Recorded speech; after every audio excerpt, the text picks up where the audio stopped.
Want to make some money? This is the exact show to watch. Lots of options out there. We are the best betting show ever. I'm Lawrence Pressman, Joe Raineri and Art DiCesare with us. And on today's show, we're going to look at a lot of NFL. We've got at least 4 NFL bets for you, an NFL parlay for you, and of course, we're going to tell you how to bet every NBA and NHL game on the board. Where is the money this weekend? We'll go through that too. Let's get into it. Joe, Art, I was wrong about the Bills game last night, or was I?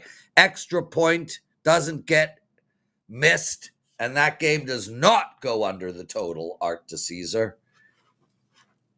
Yeah, but that's how it goes, right, Prez? I mean, these kicking issues happen in these games, and, they're part of it. Yeah, it's actually wild, Joe, how many kicks have been missed this year. I think we spoke about it earlier in the show and earlier in the year, and you guys disagreed. You thought that it's the same old, same old. To me, it looks like there's a lot of missed kicks. Well, I think your math is fantastic since the game closed 44.5 and it landed 42, and an extra point, Art, would have made it 43 and still would have went under. I'm just saying. Right. They would not have kicked the tying field goal on 4th down. They still would have gone for it on 4th and 700. You're right. Correct. Silly me to assume that a team would actually tie the game up. You assume that if he made that extra point, they'd even be in a position to tie the game up late. Gotcha. Well, yeah.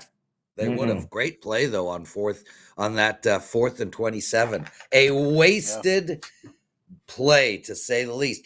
But a winning night for me, Joe. So I'm a happy man. Art, let's get into where all the money is going this week. Art DiCesare with us from the Westgate Sportsbook. Art, let's go. I leave the mic to you. I'm not even going to wrap up your 3 games. I'm not going to summarize them. We will start with college. There's a pretty good game tonight. Hawaii at UNLV. Sharps took Hawaii at 3. Public's going to be all over UNLV. UNLV now 2.5. Totals tick down from 64.5 to 64. Duke at UNC. There are sharps on both sides of this. They're laying 6.5 and they're taking 7. So respected accounts on both sides. Total is yet to budge off the 51.5. Baylor at Arizona. Sharps laid 6.5. Arizona now 7. So that is sharp Arizona money. Let me ask you, Art, it feels like I thought this Florida State line would have been much higher, but they haven't won a game on the road in, I don't know, it feels like forever. 9 straight they've lost on the road. I'm kind of shocked we're getting under money, too, as well in this game. Who is it 50-50 for you guys in this Florida State game tonight? Yeah, I would say it's pretty much that. And, between the 2 games, and you would think Florida State with the name brand, that would be a higher handle game. But, UNLV is having a really good season, so the UNLV game is actually attracting more money for us. Art DiCesare, Duke, UNC, Baylor, and Arizona. Where's the money going in those games? Yeah, hold on, Art. Hold on for just 1 second. Let me see if I can find it. Yep, I got it. Here we go. Right there, baby. Right there. Did I miss it again? I'll tell you what. That proves he does not listen. He no clue. He wasn't. No. There we can move to the NFL. We can move to the NFL. Preparing his parlay of the day leg. Yes. Art. Wow. Yeah. That's amazing. All right, NFL. Let's go NFL. Yeah, let's go NFL, Art. Fine, I'm listening. Eagles, Cowboys, Bucks, Rams, Panthers, 49ers. So Eagles, Cowboys took sharp money on Dallas at plus 3.5. We're still Eagles -3, -116. So that means we didn't move it tremendously. It could still trend back to the 3.5. It was 46.5, now 47.5. Bucks and Rams, that's the Sunday night game. That has been pretty much painted 6.5 for us all week. Total has yet to budge as well. But the big thing with that being the Sunday night game, all the Rams money lines, all the Rams teasers will get tied in. So that will be a big decision for us Sunday night. We'll be big Tampa Bay fans. Even if we get to 7 on the game and we see money with Tampa at 7, we'll still be rooting for Tampa because of all the stuff that will be tied to the Sunday night game. And then you go to the Monday night game, Panthers and Niners. Sharps laid 6 and 6.5 with San Francisco. It's now 7. Total's really not budged that much for us. We were 49.5, then we went to 48.5. That for us was just moving with the market. So, Art, go ahead, Joe. Eagles, Cowboys, Bucks, Rams, and Panthers 49. Where's the... Oh, no, I'm sorry. You just did that. That's Joe, right. Okay, sorry. Yeah, no, yes. sorry, You feel Art. better now, Joe? I feel much better, actually. Art, let me ask you real quick, though. With this game on the Eagles-Cowboys game, the Cowboys have dominated the NFC East with Dak Prescott. It feels like what we saw with that defense last week now, coming out of the bye, even against the Raiders. We know Philly's not exactly great offensively. I'm seeing under money come in that game. Are you seeing that as well? I mean, for us, we ticked up a little bit on the total. I think the big thing, and you hit on it, Dallas's defense is obviously much improved. The Sharps taking 3.5 with a home team in the division to me was not shocking at all. I do think we will see some public Eagle money, even though Dallas is very public as well. But I think they'll just look at, oh my God, the Eagles are one of the best teams in the league. It's 3. They'll have a lot of money line stuff with Philadelphia as well. All right, I want to talk about the Philadelphia-Dallas total, if I can. Kansas City, Indianapolis, bro. We really have not spoken about this game at all this week. And this is is this a changing of the guard? No. But crucial game for Indy, a real test for them and a must-win for Kansas City. What are you taking? I mean, there's a -4 still out there, -3s, -3.5s, 49, 49.5, 50. It's all over the damn map. Yeah, it is. I mean, I know when we touched on it earlier in the week, I want to say we talked about it Tuesday or Wednesday. We had taken initial sharp Colt money at 4, and we got to as low as 3. Chiefs 3 -120. Then there was a little bit of buyback with Kansas City there. So we're settled right in the middle at 3.5. This has seen really good two-way. It will be one of the highest handle games of the week for us. Right now, really not a big decision either way because we really are seeing money on both sides. Any NBA, NHL, college basketball moving the needle for you so far today, Art? You know, the only thing I can talk about in college is Campbell. We took really sharp money. They were +1.5. They have now flipped to a 1.5 point favorite. Really sharp accounts hit that. And I just have to mention this. There's an NBA total today of 250. And it may not be enough. With a first half of 128.5. I mean, that is wild. You just have to mention it. Miami, Chicago. I wouldn't sweat an under out either. No way. Man. That is wild. Yikes. Guys, we got 2 college football games going tonight. We have spoken briefly about them from a where's the money going perspective. I like UNLV on the money line. I gave that out earlier on in the week where that was available. There's now -2.5, and I still lean there. Hawaii not good on the mainland. Joe, you guys have an opinion on either of these 2 games? Florida State, NC State, Hawaii, UNLV? Listen, I have lost so much money backing Florida State this year. I'm so hesitant. I know. And they have outplayed every team they have played on the road and figured out a way to lose it. I do not trust the defense of North Carolina State. I would lean Florida State again, but there's no way, Art, tonight in your neck of the woods, I'm sweating an under out in that UNLV Hawaii game. And yet I'm seeing a little bit of under money hitting the board in spots here, but I do think over money's coming, no? I'm with you. I mean, we were 64.5. Now we're 64. Like I said, we just kind of moved with the market on that. I'm shocked it's going down because I'm with you. This feels like both teams will be in the 30s. UNLV probably in the high 30s. This feels like a Friday night over to me. Art, before we get into our parlay of the day, F1 is in your town this weekend, I think. Pouring rain, I'm told. Are you guys taking a lot of action on the F1? You know, Prez, obviously it being in town, I'll say this. When NASCAR is in town, we take way more on NASCAR Oh, than we do interesting. on the F1. When they have like that South Point 400 or whatever they call it, that's like a big event. A lot of people in town. They've been coming here for years to see that NASCAR event. I think the F1 is more just like a seen and be seen, that type of thing. It really doesn't generate a lot of bets.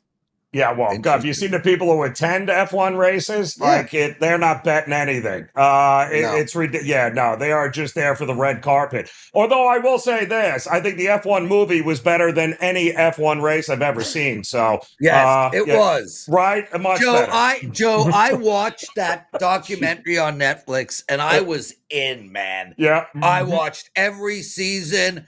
I was like hardcore F1 guy. I'm like, okay, there's a race in Spa this weekend. I'm going to wake up at 9 a.m. and watch it. I'm all excited. I couldn't get through 2 laps. It's absolutely brutal. Absolutely brutal. Listen, Terrible. NASCAR is no better, nor is Indy, nor is any form of racing. The 100-meter race with humans, not any more interesting. Correct. Horse racing, not interesting. Chickens running around with their heads cut off, not interesting.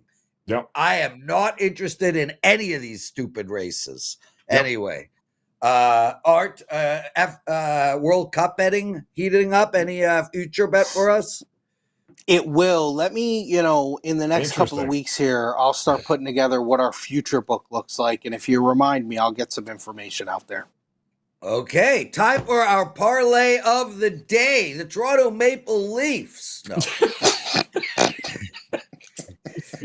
One of our users put up that his favorite segment on the entire show is the parlay of the day, not for the information, but for the entertainment. It's unreal. Yeah. I'm going with Detroit minus 10, guys. There's 10.5s out there, and there are 10s out there. So I'm going to take the 10. Detroit Lions minus 10. Art? Shedeur Sanders is playing quarterback. Give me the Raiders money line. Oh, God, you made that easy. Yeah, listen, I don't care if it's Aaron Rodgers or Mason Rudolph. I still think Pittsburgh covers this game here. So I'll go with the Steelers plus the points. And Joe, I hear you're going to take that game apart a little later in the show. I'm looking forward to hearing about it. I will explain why. Yes. There we go. Art, busy day for you at the Westgate. Thanks for doing this, my brother. Lots of love, and we'll see you on Tuesday. Ladies and gentlemen, Art DiCesare. Oh. Joe, lots to do still. I got 2 NFL bets. You got 2 NFL bets. We got the NHL rundown, some hoops rundown. We're going to do the mailbag section. A whole ton of stuff, but before that, let's take care of some business, brother. Joe, it's time for business, and I want to push again that promo we're offering, 10 days for $99. A lot of people have taken advantage of it. That's the most effective way to buy and bet Joe or my plays. Basically, you get a full day of plays across all sports, every unit that we release, every play that we release, for $10 a day or $9.99, whatever. It's $99 for 10 days. I have at least 4 plays up for Sunday in NFL. I got a 4-pack of college football plays. I'm absolutely dominating right now. I'm 12-4 in betting since Monday. I'm on a 12-4 run. So check that out, please. 10 days, $99. And we also have the Weekend Warrior up. Joe, what do you got going with the clients?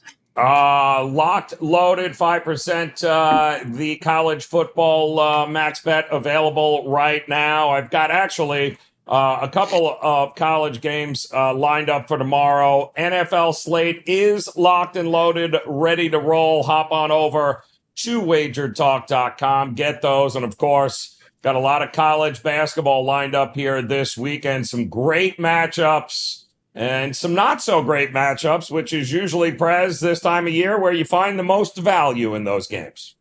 That is for sure.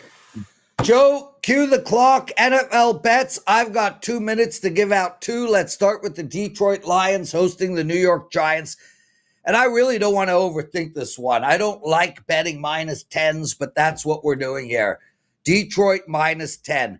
The bottom line is I want to play Detroit off of a loss. They lost to Green Bay to start the season. They came back and laid 52 points on the Chicago Bears.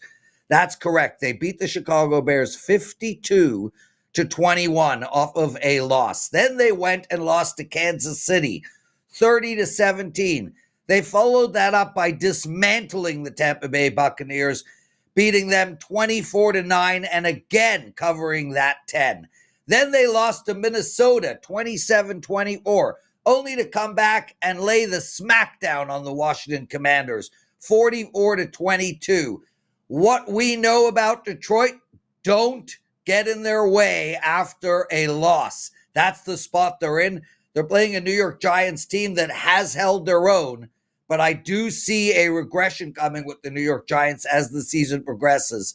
Take the Detroit Lions minus the 10. Now I want to turn our attention to the Dallas Cowboys hosting the Philadelphia Eagles, and I like the dog here, Dallas at plus 3.5. The bottom line is this is both the play on Dallas and against Philadelphia. On Dallas, this is a team that I think is feeling good about themselves. They do believe in themselves. They think they have a chance to make the playoffs. They're coming off of a W. They're playing at home, and I think we see them put together a really solid game. As for Philadelphia, this is a team that is just struggling to create space. They beat Detroit 16-9, but Detroit beat themselves. They beat Green Bay 10-7. There's really no reason to think that this Philadelphia Eagles team is going to go into Dallas and beat them by 3 scores, even 2 scores, maybe even 1. I can see Dallas winning this game. Take the Cowboys plus the 3.5, Joe. All right, good stuff there, Prez. Let us start with the Pittsburgh Steelers and Chicago. Chicago laying that 2.5 points here. And Chicago, if you look at it here, Prez, listen, you can only play the games on your schedule, but they have gone against only one team with a winning record, and the Bears lost that game 52-21 to Detroit here. They also had a game against the Ravens, who were, I believe, without Lamar Jackson in that one. And Pittsburgh is above 500, but they're not exactly the Pittsburgh Steelers of old. But I just don't like this Bears team with the comebacks and the easy schedule, and everyone's questioning whether or not it's going to be Aaron Rodgers or it's going to be Mason Rudolph. I don't think it makes much of a difference here. Chicago has been getting a lot of the turnover luck. What are they, plus 16 on the season, Prez, in turnovers here? We all know that eventually regresses to the mean here. So without any turnovers for Pittsburgh, it kind of feels like they'll have a pretty good opportunity to get this game, not only win it, but win it rather convincingly. I think regression is coming for them. I have a hard time backing them in this spot here. And hold your nose, by the way. No way can I trust the Baltimore Ravens to win by 2 touchdowns here. Yes, they should be able to win this game. But if you haven't noticed, the injury bug's starting to creep up again. The Jets, say nothing else, Tyrod Taylor in there, should be able to at least push the ball down the field. They're playing with house money. I think the Ravens just want to win and get the hell out of Dodge. It's not a great situational spot here for the Ravens. I'll take the Jets and the points there, Prez. Oh, you'll be holding your nose on that one. NHL rundown, 4 games on tap. Chicago going into Buffalo, and I like the over in this game. The bottom line is I'm looking to play the Sabres over every game that they play, 11-7 on the season to the over. Over 5 of their last 6 games, and a lot of speed on the Chicago Blackhawks team. A lot of youth on the ice tonight. I think it'll be a fast-paced game. I see 7 goals. I also like the over in the Minnesota-Pittsburgh game. I'm looking to bet unders in Minnesota games and overs in Pittsburgh games, but I feel like when under teams play against Pittsburgh, they have an opportunity to score more than they normally score. This Pittsburgh defense is not good. Their goaltending is mediocre, and we know they can score. The total in this game, 5.5. Take the over. Joe, we're missing the clock, brother. Carolina and Winnipeg. Oh. Who cares about the clock? I like the over in that game, too, and I know that it is counterintuitive. Both of these teams play to the under most of the time, but there's just way too much scoring on the ice tonight. Carolina is putting up 4 goals a game. Winnipeg can do the same. That number is 6. Take the over. In Boston and LA, I hate to say this, guys, I like the over in that game too. Boston playing loose. LA Kings putting up goals, another 5.5 on tap. Take the over. And hey, throw an over on the Grand Salami. Why don't you? So there you go. 4 overs and a 5th bonus one on the Grand Salami. Joe, NBA rundown for you. I love that, Prez. All right, let's go with the NBA. NBA Cup time. Let's just avoid talking about the double-digit teams here. The Cavs laying 3 touchdowns against the Pacers. Celtics laying 3 touchdowns, 2 touchdowns against the Nets. The Raptors laying, 15 against the Wizards. Forget that. Let's get to the fun ones here with the Heat taking on the Bulls in Chicago. And that is the game that Art was referring to earlier. 249.5, 250. I'm not sweating out an under in that one. It would only be over for me. Dallas looks like it's getting Cooper Flagg back here, taking on the Pelicans, who will likely have Zion. But if a tree falls in the forest and nobody's there to listen to, does it really make a sound? Now, both these teams are going nowhere fast. The Suns at home getting 4.5 now as the Timberwolves money continues to pour in. I don't know why. The Timberwolves have 10 wins on the season. They have exactly 0 of those 10 wins against teams that actually have a winning record there. I'll take Phoenix at home. The Nuggets taking on the Rockets, the game of the night. Rockets laying 2.5. They are red hot. Denver ready to come to town here in a big NBA Cup battle. Yeah, I'll go with the Joker here. Triple-double machine getting points. I got no problem with that. I think the Jazz could hang tough here with the Thunder at home. Thunder laying 16.5, although I'm starting to see some Jazz money hit the marketplace. And I think the Trailblazers are in trouble tonight. 7.5 against the Warriors. The Warriors played nobody against Miami a couple of nights ago. They will play everybody here tonight except for Kuminga against the Trailblazers. I'll go ahead and back them. And a couple of other games to keep a note in college basketball here tonight. You're going to have this Memphis-Wake Forest game in the Bahamas. That's going to be a fun one. But the one you're really going to want to watch, of course, is that championship game between Purdue and Texas Tech, because we're going to be hearing a lot of those two teams as the season progresses here in college basketball. Joe, let's get into the mailbag section. Not much to talk about. Guys, please like this video, subscribe to our channel, and make sure to comment. Mary Grace Stevens writes, Joe, you were right about Arizona UConn game being close, what an upset. Yes, congrats. You're really seeing it well in hoops. 89 Barry writes, had an issue as a client, and Paula Ann from customer service did a great job. Want to shout her out. Guys, our customer service team is world class. It is the best of the best of the best. It is our secret sauce. So, I'm glad you shouted her out. Did Ralph Michaels actually call you the crayon? I have no idea. I did he? That would be new. But it was his birthday, I think, the other day. So shout out to the Stat Daddy there. Yeah, Ralph Michaels, happy birthday. Yeah, so we call him the Pen, and supposedly he was on a WagerTalk show and called you the crayon. The crayon. That is incredible. I like that. I had no idea Ralph was so witty. That's very good. That's some good shit. What color crayon, though? Oh, shut up, Joe. Purple, if I had to guess. Anyway, some guy keeps calling me out in the comment section. I just want to point out that I don't know your name, guy. You know mine, though. Yeah, I have no idea who you are, but here you are showing up to see me every day. Yep. I think that pretty much sums it up. Have a great weekend, Joe. We'll see you on Monday. Lots of love, everyone. Let's all win together. That's it. We're done.